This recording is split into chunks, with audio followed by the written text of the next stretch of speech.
Puntahan natin si Riza. Anthony, alam mo, nasaktan si Sean Anthony nung kanilang huling game versus Star. Kung mamaya mapapansin mo, yung kanyang kanang balikat, may mga tape yan. And he hasn't been practicing for about 4 days. Kahapon lang siya bumalik. He spent the last 3 days or 4 days stretching, therapy, and of course, resting. But I talked to him earlier. He was shooting around bago ang laro na to. At ang sabi nga niya, okay naman na daw siya at 100%. Kasi pagpasok daw ng court, hindi niya na nararamdaman kung anong sakit na meron. Anthony.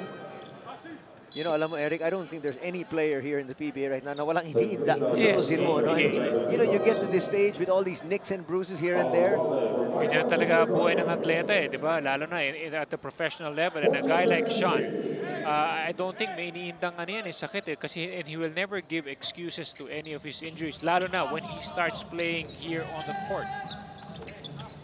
Enciso and Laneta in the backcourt. Enciso sa labas. Shot clock is at 1. They'll have to put this one up. It's forced. Not going to go. Big rebound there by Marquis. That was clearly a traveling violation.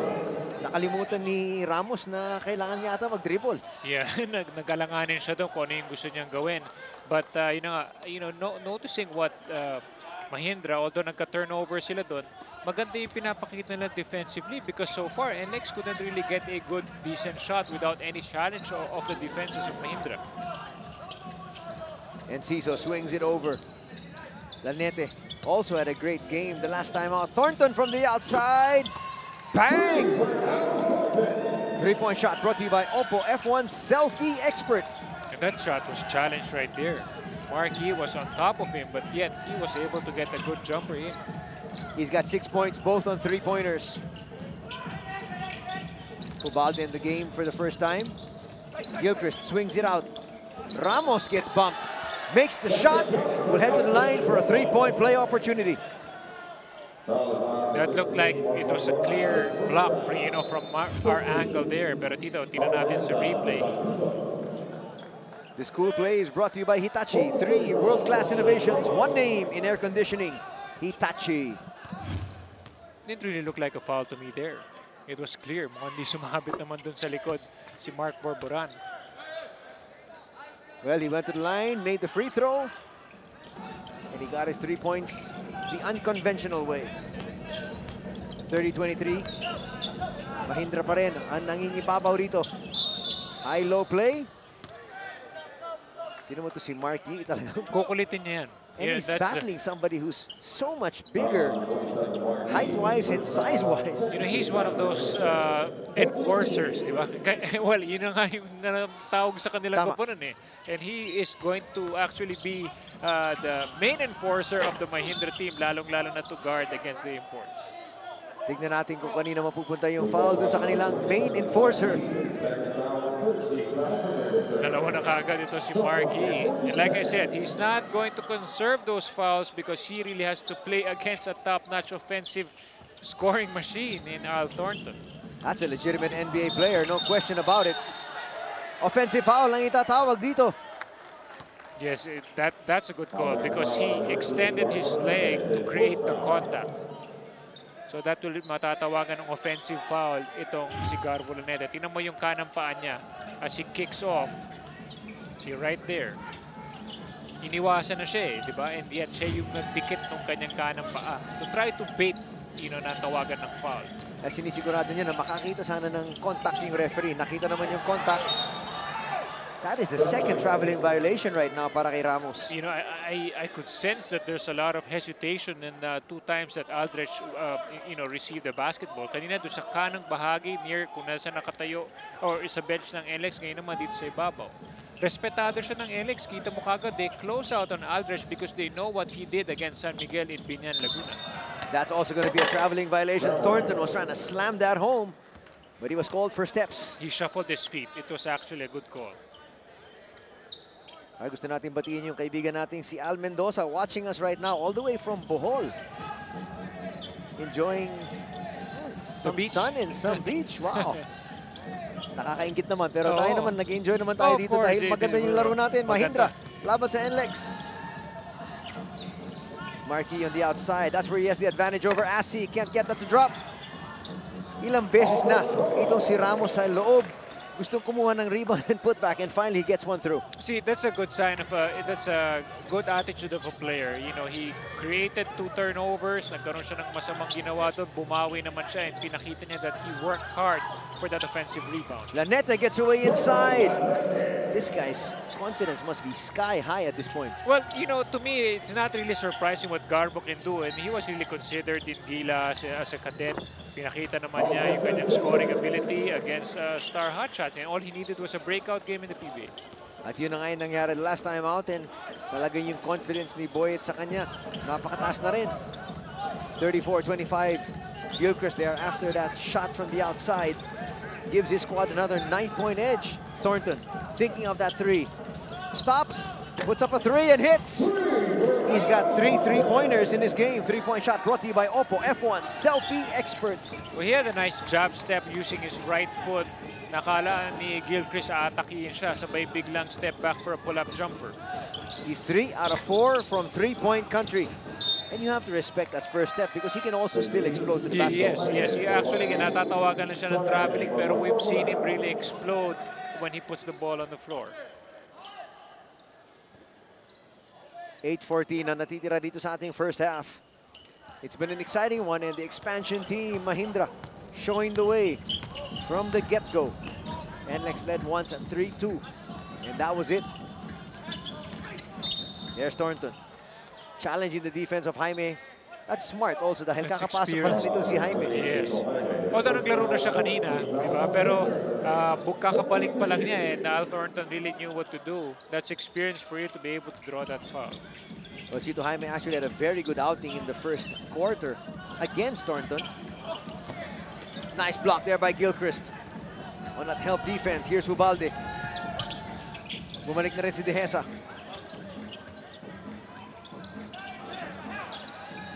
Gilchrist now against Anthony. Extra pass, Ramos should have launched. Shot clock is at 5. Jaime finally gets his 3. He hit 2 earlier. He took 2 shots earlier and couldn't hit from 3. You know, I've seen Jaime play for Coach Yang Yao in Rain or Shine. And yung kumpiyansa in take shots, he will never hesitate. And he even had a nice defensive stop right there. At yun ang binabagit natin. In the first quarter, he started this ball game and he did an excellent job laban dito kay Thornton. And actually, ganun din ang ginagawa niya ngayon. Sa kanya ulit naka-assign si Al Thornton. 37-28. Ubalde now over to Dehesa. Looking to post up Enrico Villanueva in the ball game for the very first time. Quick spin. Masyado malakas yung tira ni Gilchrist.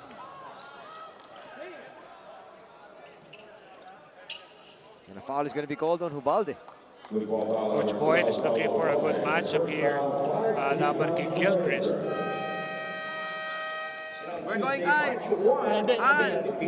They're fronting you, Al.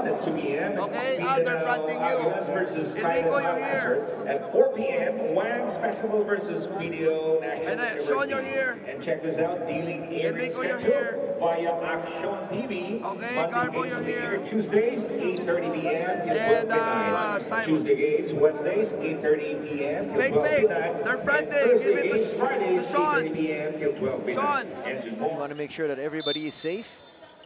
Hindi lang syempre yung ni Al Thornton, pero pag nakabangga nga siya ng tuhod ng kabila Masakit yun. Nangyari na rin yan dati kay, well, back in the day, marami na hindi makakalala kay Dennis Steele. You know, That's right. They put a brace on the knee because he was injured. And the teams are also complaining na kasi pag bumangga ka doon sa brace, masakit. Because that is like may armor siya. Parang ganun, oh. Thornton with a long 3. That's not going to work. Trying to explode to the basket. That might be another charge. Chito Jaime has been a thorn for Ton.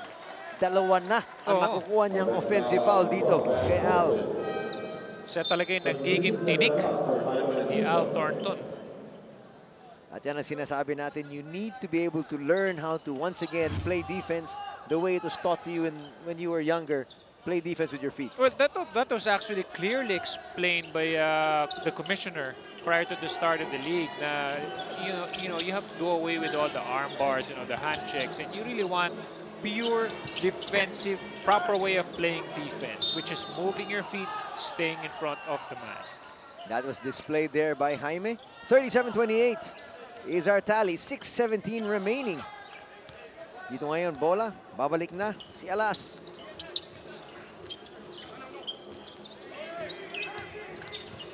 Alas explodes over to Villanueva. That's where he makes his living. Masyado lang malakas nga. Another rebound here for Jaime. He's got 8. Gilchrist trying to work. Goes to the left hand and bangga daw. Galing dito kay Villanueva. That's a difficult angle for referee Noel to see. Kung talagang may foul. According to him, parang binadi up niya itong si Gilchrist kaya nagkaroon ng foul. Gilchrist, a very good free throw shooter. Makes the first. Extending that lead once again. Back to 10. Another potent scorer in KG Canaleta comes in. Alam mo, slowly but surely, itong Mahindra, nakapag-ipon na rin sila ng mga players, ha? Yes, nag-build up na rin sila out of all those trades, and of course yung mga iba na bigyan ng opportunity. Yung nga yung sinasabi natin, Anthony, yung players that could have bounced around the league like Chito Jaime.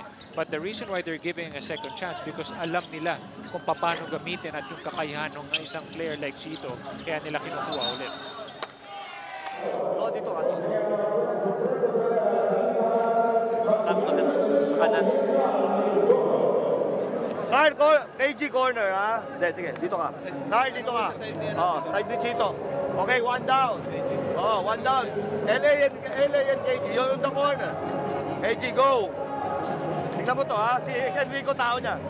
Pagka ganun, pagkaya mo, tingnan mo. Okay? Okay. Okay, go! To, timingan mo. Pag if it goes, go! If the man of power, AG, rotate. Reversal ka na. Ready to shoot. Ready to shoot. Okay, guys, sustain the energy. You need to sustain the energy. Finish slow. Last 5 minutes, you need to finish slow. So far, the import matchup for today, halos pantay yung dalawang import na magandang pinapakita in the first half. Traveling itatawag dito sa Mahindra. Babalik yung bola sa Nlex, but Mahindra still protecting that 11-point edge. Sean Anthony checked into the ball game once again. Man in the backcourt together with Alas. Offensive foul na itatawag. That's another rule that Commissioner Chito, now dating coach, siyempre, but Commissioner Chito has also made clear to the players. You really have to set the setting up of screens properly. Yung napaka-importante yun. Yung kailangan bigyan mo ng konting space. Or you cannot also push off once you set that screen. On the outside, Gilchrist. It's import versus import. Step back, not gonna work. Look at Thornton struggling to get down. Sean Anthony nabangga. Tinapon na lang yung bola. That was a good fishing expedition. And he was very smart to know na once narinig niya na may tawag, itapon mo papunta sa ring yung bola kahit pa paano. There's a good chance it might even fall. Or at least magkaroon ng act of shooting or mabigyan ka ng 2 free throws. 2 free throws off that foul from Chito Jaime. Pangalawa na yan kay Jaime.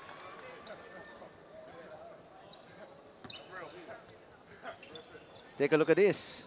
Shout count para sa dalawang coaches at lamang ng bahagya lang itong si Coach Chito Victorero. The player with the most yes shouts by the end of the game will be the Shouter's Choice Player of the Game to be announced on sports5.ph after the game. Pero pinakita po namin sa inyo, yan yung lamang doon sa dalawang coaches. If I'm not mistaken, both coaches played for Santa Lucia. That's right. Yeah, pareho sila nag-Santa Lucia and they were also great point guards in their time. Look at that.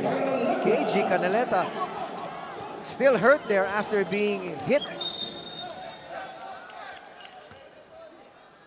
You gotta see that replay. I think he got hit in the breadbasket. Sabi niya na parang daw siyang nasundot doon sa kanyang sikmura.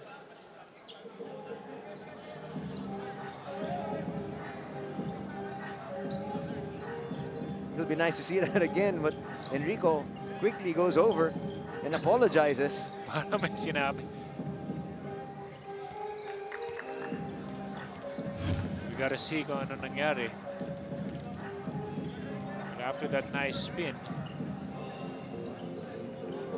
yung kanang kamay ni Enrico, bahagyang tumulak, di ba?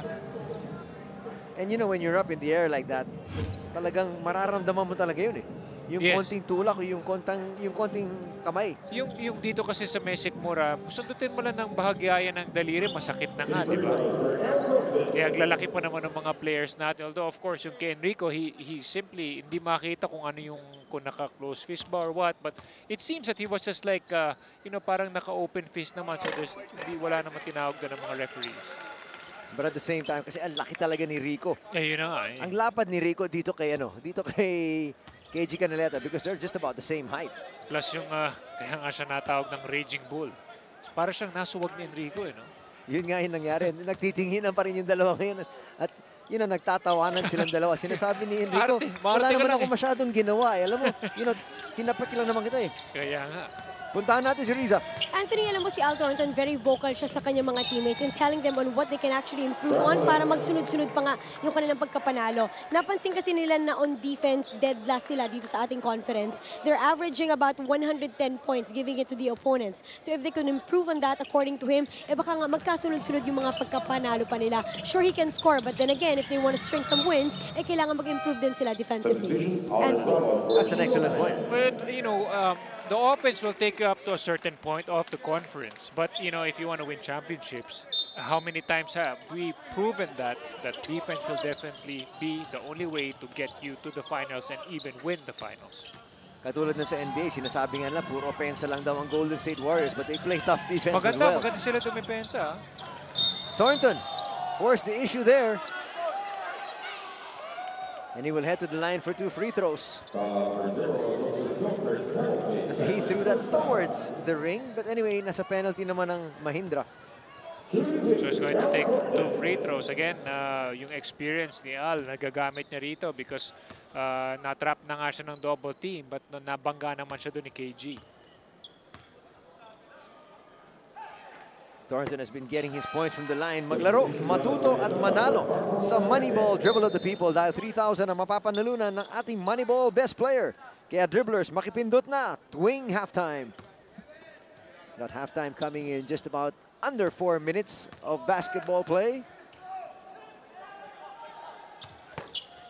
Thornton has been excellent from the free throw line. Right now with 13 points.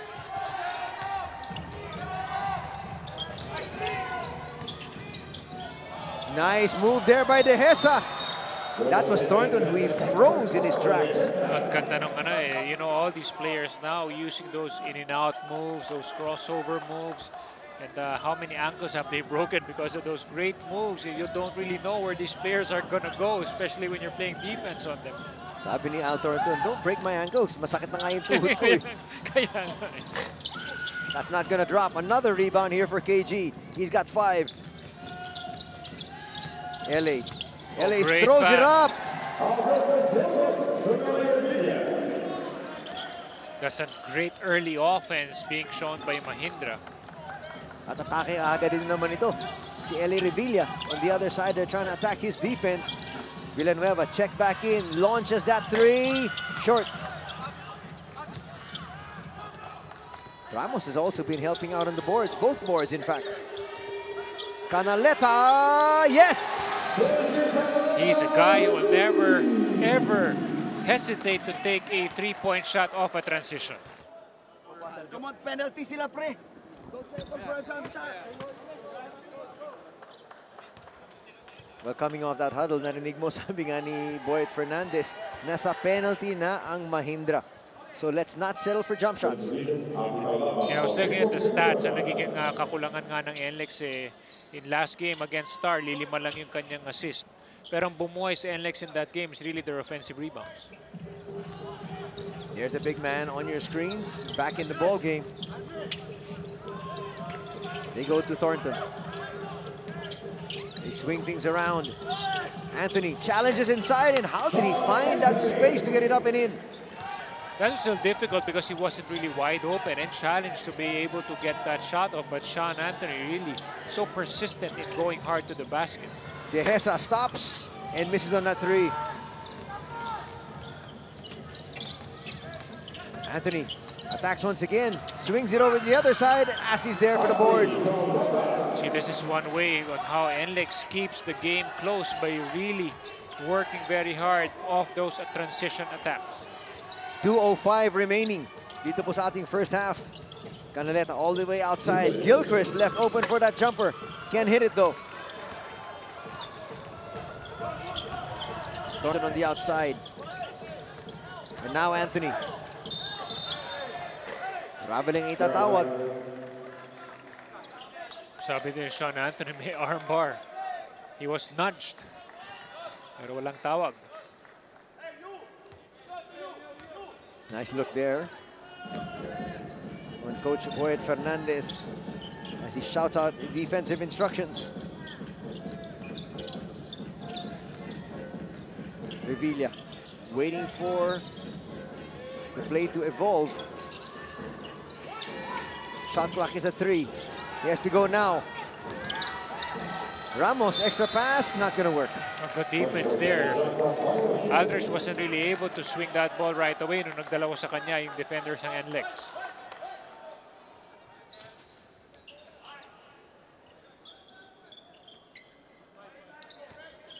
Still a lot of time remaining dito po sa ating first half. Mahindra still up by 8. Villanueva ngayon sa labas. Balik sila doon sa kanilang import. It's import versus import on this end of the floor.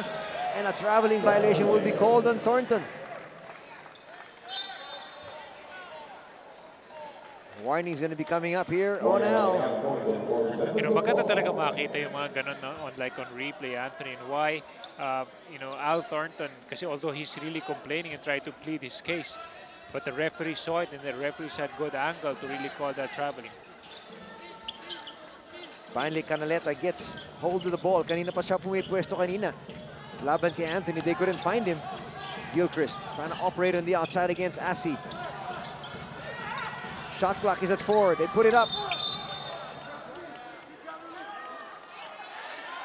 And a foul is going to be on Gilchrist. He's asking for a foul when he took that shot. Actually, pangalawang foul na yun ni Gilchrist. Pero may magandang ginawa si Sean Anthony doon eh. He didn't just watch because Asi fell. And kung hindi pumasok si Sean Anthony to get that rebound, Gilchrist could have gotten easily an offensive rebound and a putback. And he now is on the free throw line to cut into this lead of Mahindra even further. Short in the first. We got a good sized crowd here inside the Smart Araneta Coliseum this Friday evening. Late afternoon to be exact. Well, the fans really also appreciate, you know, the kind of games that we've been having. At ang maganda pa nga dun eh, so unpredictable na nga yung ating liga na hindi mo talaga malaman kahit yung mahina o yung malakas sa team, eh, kayang natatalo na. Play. Tingnan mo to. Pagtatakihin mo, tingnan mo. Oh, I'm starting. Where am I starting? Heel. Heel. Magano. 41.8 seconds remaining. Lamang pa rin ang Mahindra dito. Coach Chito wants another basket to give his squad more breathing space getting to the half.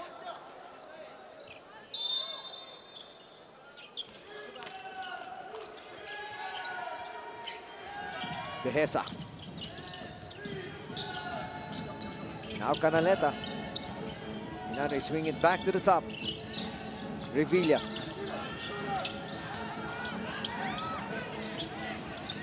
Shot clock is at 5, and Revilla will travel. You know, Anthony, Aldrich Ramos could have taken that shot. I was really observing the way they were running their offense, and he was actually, he had the split-second moment where he could have taken that jumper. They get it past the timeline. A difference of a second between the game clock and the shot clock.